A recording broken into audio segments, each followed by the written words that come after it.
it depends on which angle of your business. If you're talking about real, like the merchandising display units, the brands have a say in how they look, but they don't. I mean, if you just walk around one of those stores, you see pretty consistent, parameters around what can be done in their store. Otherwise, you'd have all different heights. It wouldn't fit in their floor design. So from a purely permanent merchandising standpoint, I think they would be angle I would take if I were you. And they don't have a lot of temporary display units in those stores. Like a Mac or a Joe Malone freestanding store has a lot of temporary displays. The ones in the specialty multi are more permanent, and that's just based on my observations when you walk around the store. Mm-hmm. Yes, that is true. Yeah. So same thing. Like when we would work with like a Nordstrom, they had parameters of what those display units could look like from a permanent standpoint. So, the brands would be responsible for the color, the design, the logo, those elements, but the actual permanent fixtures are more dictated by the retail partners. Hmm. And then there is the angle of the freestanding stores. And I can tell you that a lot, the freestanding stores have been forced to rethink a little bit their merchandising layout and design because of the popularity of Sephora and Ulta. Sephora and Ulta, their key difference is they're open cell environments. So the consumers can play, try on. At a MAC freestanding store, you historically could not do that. It was all artist assisted. Okay.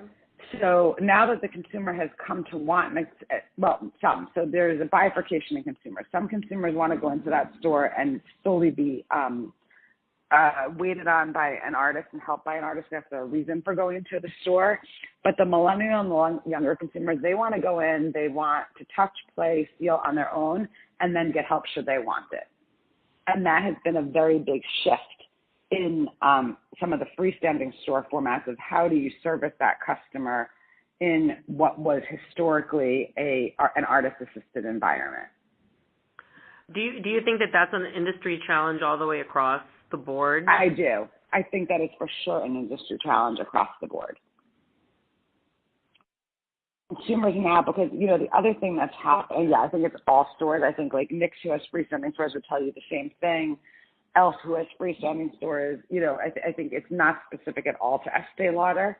And, based on like my consumer research and my speaking with consumers, there's a lot, and I can get into more detail on this, there's a lot of nuances of what that looks like for the consumer.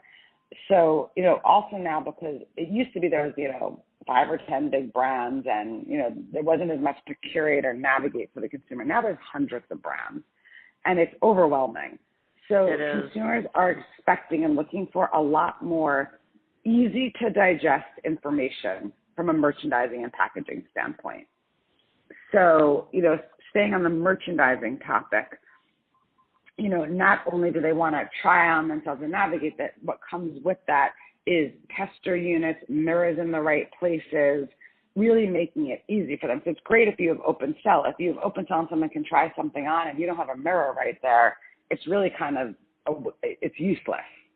Yeah. And in the cosmetic industry, you have to make, exactly, which some people do, but, the other thing is the sanitary nature of making sure you have all the testers that are disposable and easy to find garbage places to put the garbage. Otherwise, the counter looks like a complete mess. Mm-hmm. And then the information they're looking for, they are looking for clear guidance so that they can navigate through the products. So a lot of these brands have pretty extensive SKU lineups. The consumer needs to see clear, visible pricing. They need to be able to navigate by shade and by finish. So all of these, a lot of information almost to get across to the consumer from a merchandising standpoint. And I think these things are a challenge for the industry and something that is being looked for across the board. Okay, well, that's good for us. If we could plan, if we can help navigate that. You could help navigate that.